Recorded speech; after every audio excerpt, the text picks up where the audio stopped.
이 영상은 북라이프 출판사의 한 번에 끝내는 세계사를 토대로 제작되었습니다. 안녕하세요, 별별 역사입니다. 오늘은 알렉산더의 정복전쟁 2편을 시작하도록 하겠습니다. 저번 편에서는 알렉산더가 자신의 수건 사업인 페르시아 정복을 위해 원정을 떠나서 첫 전투에서는 이 6m의 긴 창을 든 밀집대형인 알렉산더의 자랑 팔랑크스로 페르시아 창병들을 무찌르고, 이후 이수스 전투에서는 이렇게 삼각형 대형으로 구성되어 파괴력을 높인 헤타이로이라는 기병대로 페르시아 기병들을 무찌렀으나, 그렇게 기병을 무찌르고 보니 그 뒤에는 10만이나 되는 페르시아 창병들이 기다리고 있어서 이제 알렉산더는 3만 뿐인 팔랑크스로 페르시아의 10만 물량을 해결해야 하는 위기에 놓였다는 것까지 했습니다. 그렇게 3만 대 10만의 싸움이 벌어지고 전 팔랑크스와 전 페르시아 창병들이 서로 맞붙어 아비규환이 펼쳐지고 서로 팽팽한 승부가 계속되죠. 저번 편에 나왔듯이 팔랑크스는 긴 창으로 페르시아 창병들을 이겼던 적이 있었습니다. 6.5m나 되는 긴 사정거리 덕분이었죠. 그래서 팔랑크스는 초반에는 역시 창 길이로 페르시아를 압도합니다. 그러나 이것이 시간이 갈수록 서서히 그 효과를 다하기 시작하는데요. 긴 창을 다루다 보니 시간이 갈수록 팔랑크스의 체력은 급격히 소모되었고, 결국 지친 팔랑크스의 진영에는 조금씩 균열이 가기 시작합니다. 그리고 페르시아는 그 기회를 놓치지 않고 물량으로 밀어붙여서 이제 승부가 서서히 페르시아에게로 기울기 시작하죠. 이대로 간다면 알렉산더는 정말 질 수도 있었고, 그래서 변수를 어떻게든 찾아내어 승부수를 띄워야 하는 상황이었습니다.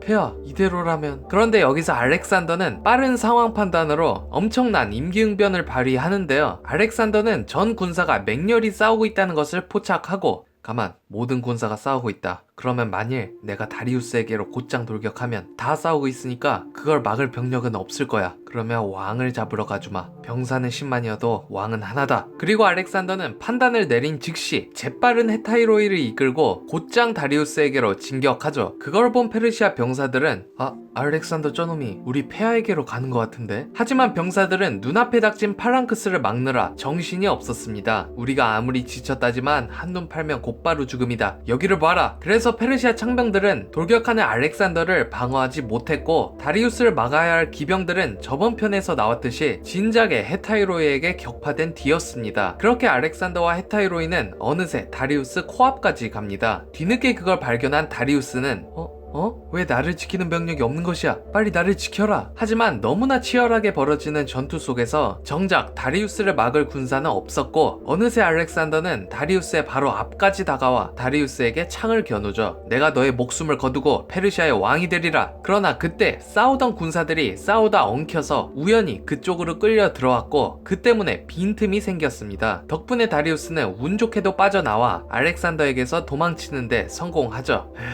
일단 도망이다. 난 왕이니까 살아야 해. 내가 죽으면 페르시아는 정말로 끝이야. 온 지방에서 너도 나도 독립하려고 반란이 일어날 테니. 그리고 내가 도망쳐도 충성스러운 나의 병사들이 대신 끝까지 싸워줄 거야. 그렇게 다리우스는 도망칩니다. 그런데 다리우스가 도망치자 알렉산더는 일부러 끝까지 쫓지 않았고, 그 자리에 서서 알렉산더는 크게 외칩니다. 자, 듣거라. 내 놈들의 왕이 도망갔다. 참으로 비겁한 왕을 돕군. 열심히 싸우는 너희 같은 군사들을 놔두고 혼자 도망쳤으니 말이다. 그 소식을 들은 페르시아군은 절망에 휩싸입니다. 뭐? 폐하가 도망치셨다고? 우리가 이렇게 열심히 싸우고 있는데? 폐하가 도망쳤는데 우리가 싸울 이유가 없다. 우리도 모두 도망치자. 그리고 페르시아군은 전의를 상실하고 도망치기 시작합니다. 다리우스의 생각과는 완전히 반대로 된 것이죠. 알렉산더가 다리우스를 끝까지 쫓지 않은 이유는 바로 이것인 것이었죠. 그리고 알렉산더는 이어서 도망치는 저놈들을 모조리 도륙하라. 결국 그렇게 도망치길 급급하던 페르시아군은 알렉산더에게 괴멸되죠. 이것이 바로 유명한 이수스 전투입니다. 압도적인 병력을 소수 정예의 군사를 가지고 승리한 전투였죠. 전투가 끝나고 알렉산더의 군사들은 다리우스가 도망가서 버려진 페르시아 진영을 약탈하는데, 군사들은 많은 전리품을 챙기던 중 뜻밖의 인물을 마주하게 됩니다. 바로 다리우스의 아내였는데, 그녀가 쓰던 히잡을 벗겨본 병사들은 모두 입이 떡 벌어지죠. 다리우스의 아내는 당대 최고의 미녀였다고 기록되어 있습니다. 그리고 병사들은 알렉산더에게 그녀를 데리고 가죠. 폐하,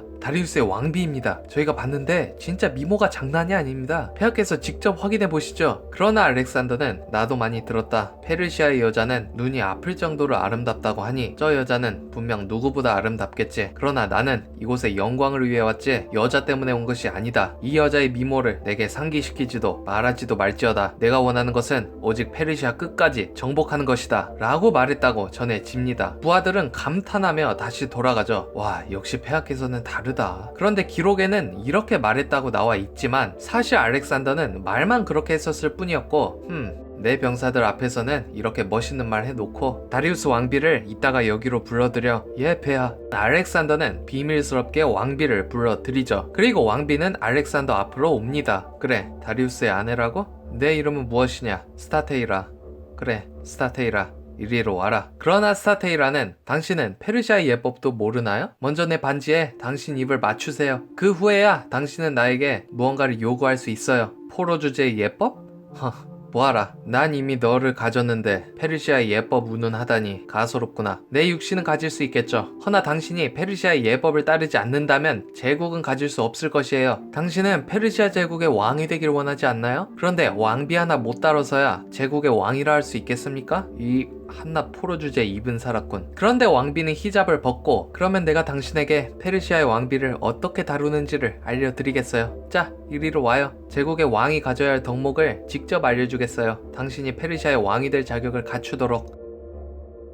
오히려 스타테이라는 젊은 알렉산더에게 적극적이었습니다. 스타테이라는 다리우스보다 혈기왕성하고 자신감이 넘치는 알렉산더에게 더 매력을 느꼈던 것 같습니다. 알렉산더 역시 이런 스타테이라에게 빠져들었고 둘은 가까워지죠. 그리고 스타테이라는 얼마 뒤 아이를 갖게 되었습니다. 물론 이 아이의 아버지가 누구인지는 기록에 남아있지 않지만 그 누가 사로잡은 적국의 왕비에게 접근할 수 있었겠습니까? 오직 알렉산더만이 접근할 수 있었을 것입니다. 그런데 이렇게 둘의 관계는 깊어갔지만 한편 그 시각 페르시아에서는 도망친 다리우스에 대한 페르시아 백성들의 증오가 깊어가고 있었습니다. 다리우스 폐하는 이수스에서 열심히 다들 싸우고 있는데 혼자 도망갔다더라. 게다가 왕비님은 알렉산더와 놀아나고 있단다. 왕과 왕비가 세트로 잘 노네. 그렇게 다리우스는 민심을 잃었고 다리우스 주변의 귀족들도 다리우스 폐하에 대한 민심이 점점 떨어지고 있는데 그러면 이제 전국에서 반란이 날지도 몰라. 한 번 더 전투해보고 또 지면 그냥 우리는 알렉산더에게 항복하자고. 항복하면 융숭하게 대접해준다 하니 지기만 하는 왕 밑에서 고생하는 것보다 그냥 적당히 항복하는 게 낫지. 실제로 알렉산더는 항복한 페르시아 관리들을 융숭히 대접하는 정책을 폈습니다. 그래서 페르시아 귀족들마저도 다리우스에게 등을 돌리려 했죠. 이에 다리우스는 엄청난 위기감을 느낍니다. 큰일이다. 백성과 귀족 모두 내게 등을 돌리려 하니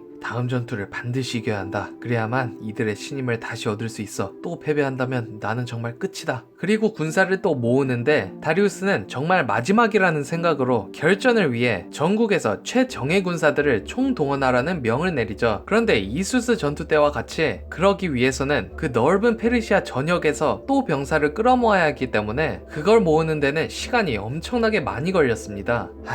좀 빨리 좀 모을 수 없냐? 그게 아무래도 우리 제국이 워낙 넓다 보니 도착하는데 시간이 걸려서 1년 이상은 걸릴 것 같은데요. 그래서 알렉산더는 그 틈에 페르시아 영향권인 중동 지역을 휩쓸었고 겸사겸사 페르시아의 지배에 놓여있던 이집트까지 가서 그곳 역시 정복합니다. 다리우스는 이렇게 자기 영토가 유린당하면서도 눈뜨고 가만히 기다릴 수밖에 없었죠.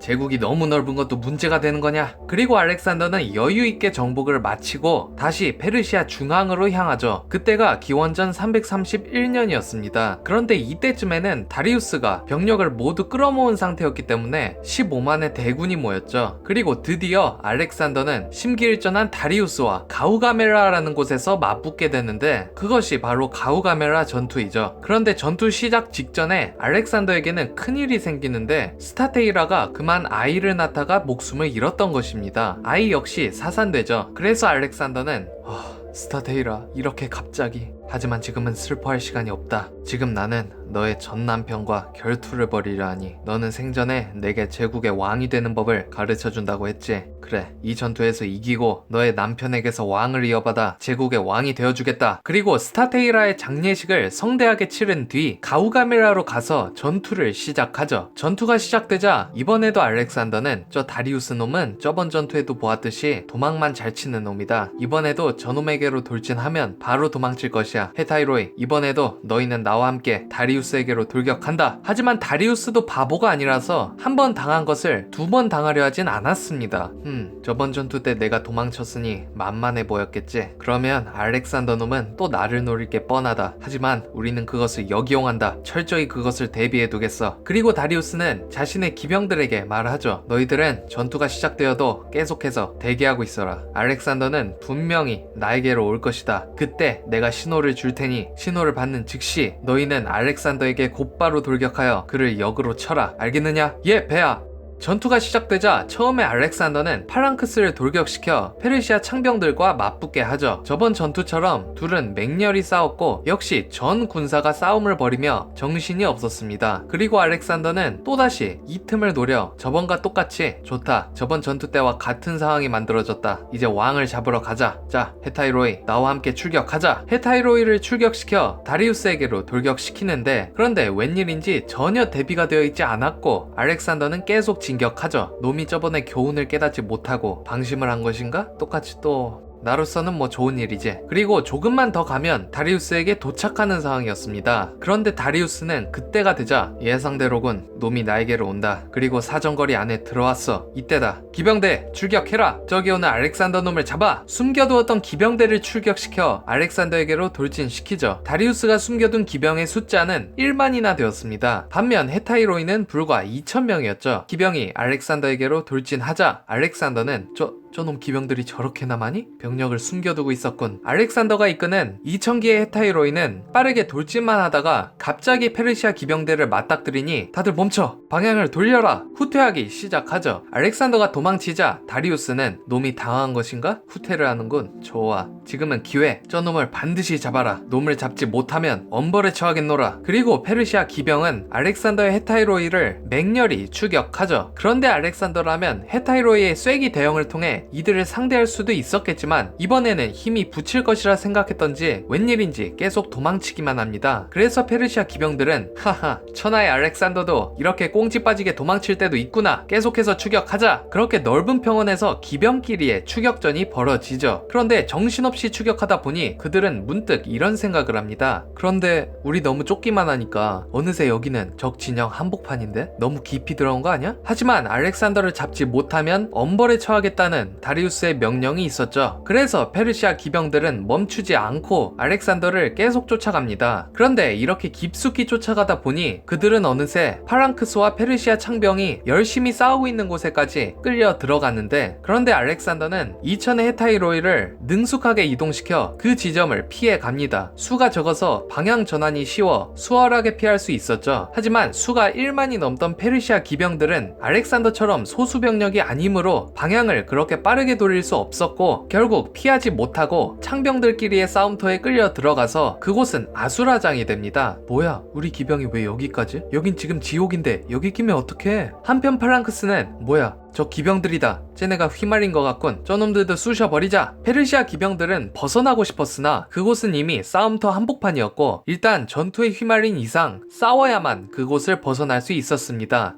비켜라 이놈들. 나는 알렉산더를 쫓아가야. 시끄럽다. 그걸 포착한 알렉산더는 좋아, 저들이 완전히 휘말렸군. 이제 방향을 돌려 다리우스에게로 곧장 진격하라. 이제 다리우스를 지키는 기병은 다 싸움에 휘말렸으니. 사실 알렉산더는 이렇게 다리우스가 숨겨둔 기병들을 싸움에 끌어들여 기병들을 묶어두기 위해 일부러 후퇴해서 적들을 유인했던 것이었습니다. 2,000기의 헤타이로이만을 데리고 온 것도 이것을 위해서였죠. 그리고 알렉산더는 이제 방향을 돌려 무방비로 노출된 다리우스에게로 돌진하죠. 다리우스는 뭐야, 기병들은 뭘 하고 있는 게냐? 어서 저놈을 막아! 하지만 기병들은 휘말린 전투에 묶여 있었고 보병인 창병들은 파랑크스와 싸우느라 정신이 없어서 다리우스를 막을 여력이 되지 않았습니다. 그래서 알렉산더를 막아낼 병력은 다리우스의 친위대 일부밖에 없었는데 그들은 쐐기 대형의 헤타이로이에게 금세 분쇄되죠. 그리고 알렉산더는 이제 다리우스에게로 돌진하여 다리우스는 또 잡힐 위기에 처합니다.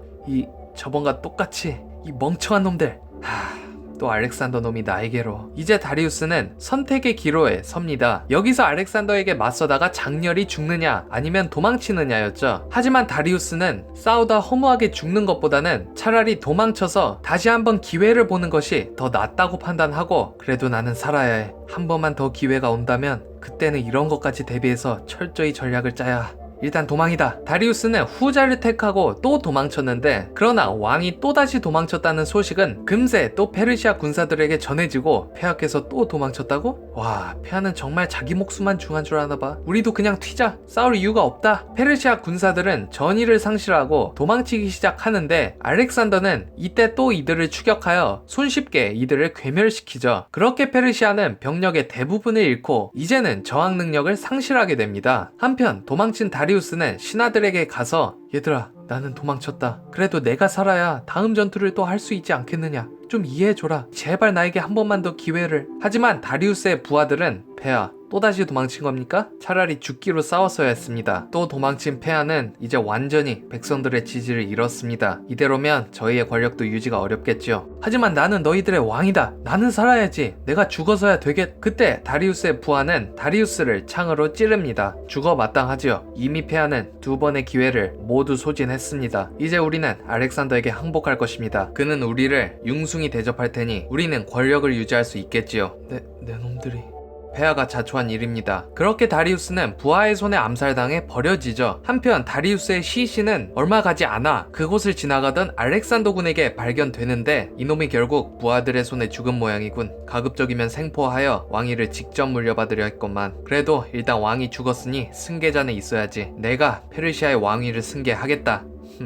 드디어 내 수건이. 그리고 알렉산더는 공식적으로 왕위 승계를 선포하여 마침내 페르시아의 왕자리에 오르죠. 자신의 수건을 이룬 알렉산더는 짐은 이제 페르시아의 왕이다. 스타테이라, 보고 있어? 나는 왕이 되었어. 스타테이라는 생전에 이런 말을 했죠. 페르시아 왕이 되고 싶으면 페르시아의 예법을 따르세요. 그러지 않고서 어떻게 페르시아 왕이겠어요? 그래서 알렉산더는 스타테이라가 맨 처음에 나를 보았을 때 이렇게 말했다. 먼저 반지에 입을 맞춘 뒤에야 자기한테 말을 걸 수 있다고. 그것이 페르시아의 예법이라고. 나는 이제 페르시아의 왕이 되었으니 그 예법을 따르겠다. 지금부터 나를 만나려면 페르시아 식대로 내 반지에 입을 맞춘 뒤 말을 시작해야 할 것이다. 그러나 전쟁의 나라인 마케도니아의 특성상 알렉산더의 부하들은 그것에 굉장한 굴욕감을 느끼죠. 반지에 입을 맞춘다고? 자존심 상해서 그럴 수가 있나? 전장에서 구르는 우리에게 저런 변태적인 예법을 강요하다니. 게다가 알렉산더는 이제는 행동거지도 점차 바뀝니다. 그리고 나의 부하들도 페르시아를 직접 느껴야 한다. 그 일환으로 너희들은 페르시아 궁중복을 입어라. 물론 알렉산더의 장군들과 병사들의 엄청난 반대로 무산되죠. 그러나 그걸 포착한 페르시아 귀족들은 이제 보니 알렉산더가 우리식 예법에 아주 취했구나. 그러면 우리는 그것에 맞춰주면 되겠지. 그리고 귀족들은 약삭빠르게 알렉산더에게로 가서, 폐하, 페르시아 예법을 저희가 알려드리겠습니다. 저희는 다리우스를 최측근에서부터 섬기던 사람들이 옵니다. 그런 만큼 예법에 대해서는 모르는 게 없나이다.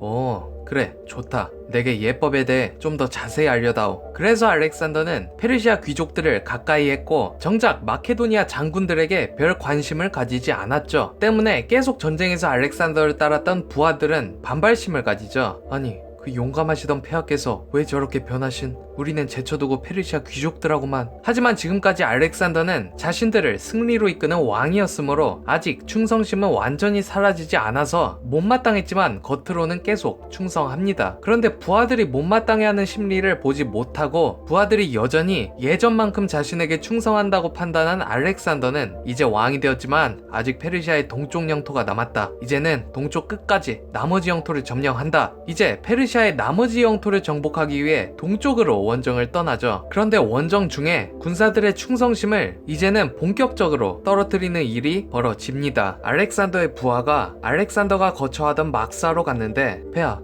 다음 전투는 어떻게? 그런데 알렉산더의 막사에는 페르시아인들만 모여 있었고, 알렉산더는 왔느냐? 거기 놓고 가라. 나는 이들과 작전을 짤 테니. 하지만 폐하, 저희한테 알려주셔야, 지금까지 제게 잘 알려주셔야 하지 않았음. 조용히 하라. 이들은 페르시아의 귀족들이야. 페르시아에 대해서는 너희들보다 잘 알아. 나는 이들과 작전을 짜겠다. 그리고 알렉산더의 부하는 쫓겨나다시피 막사 밖으로 나가죠. 부하는 엄청나게 굴욕감을 느꼈습니다. 이에 대한 소문은 군사들에게 삽시간에 퍼지게 되고 알렉산더의 부하들은 대단히 실망하죠. 함께 원정을 몇 년 동안 했는데 갑자기 페르시아에 빠져서 페르시아 사람을 들이고 너를 문전박대했다고? 그러니까 폐하께서 어떻게 우리에게 이러실 수가 있냐? 부하들은 굴욕적인 페르시아 예법에도 진저리가 난 상태였고 이윽고 극단적인 마케도니아 중심주의자들은 이런 생각까지 합니다. 그렇다면 어차피 페르시아도 거의 정복했고 우리 왕은 페르시아 왕인지 우리 마케도니아 왕인지 구분이 안 갈 정도로 미쳐가고 있다. 그럼 왕을 죽이고 마케도니아의 정신을 다시 세우자. 어차피 알렉산더는 아버지를 암살하고 왕에 오른 거 아냐? 그럼 우리라고 왕을 못 죽일 게 뭐가 있어? 그리고 일부 알렉산더의 부하들은 암살 음모를 꾸밉니다. 그런데 그 음모는 사전에 발각되어 버리고 그걸 알게 된 알렉산더는 이 역적놈들, 내 이것에 가담한 놈들 모두 씨를 말려버리겠다. 그리고 알렉산더군 내부에서 피해 숙청을 벌입니다. 그런데 이 숙청 과정에서 헤타이로이의 지휘관인 필로타스와 마케도니아군의 사령관인 파르메니오는 암살에 가담하지 않았음에도 누명을 쓰고 처형되는데 상황이 이렇게 되자 파랑크스와 헤타이로이 병사들은 헤타이로이 지휘관님, 아니 사령관님까지 처형돼? 폐하가 페르시아에 빠져 우리 장군들을 다 죽이고 있구나. 와, 이젠 폐하께서 정말로 정신이 나가신 것 같다. 그래서 이제는 전 알렉산더 군사가 알렉산더에게서 마음이 돌아서게 됩니다. 한편 알렉산더는 이런 우리 군사의 민심이 너무 흉흉해졌는데? 그리고 알렉산더는 이 상황을 타개하기 위해 그러면 정복전쟁을 또 해서 이들을 승리에 취하게 만들어야지. 그리고 군사들에게 자 군사들이여, 우리는 정복군이다. 정복하러 가야지. 그래, 너희들이 좋아하던 장군들을 죽인 건 미안하다. 하지만 나는 암살당할 뻔했는데 피해자는 몇 나올 수 있는 거 아니냐. 부디 나를 이해해 주길 바란다. 자, 이럴 게 아니고 우리 다시 정복을 시작해서 영광을 쟁취하자. 너희에게 승리를 약속하겠다. 어디 보자. 이번엔 좀 더 아래쪽을 가볼까? 그리고 알렉산더는 페르시아 아래쪽 인도의 작은 국가들을 괜히 들쑤십니다. 인도에게는 코끼리 부대가 있었는데 하지만 파랑크스는 긴 창으로 코끼리의 눈을 찔러 코끼리를 손쉽게 제압했고 인도 군사는 항복하죠. 그러나 그렇게 이기고 있음에도 불구하고 병사들은 시큰둥했습니다. 폐하,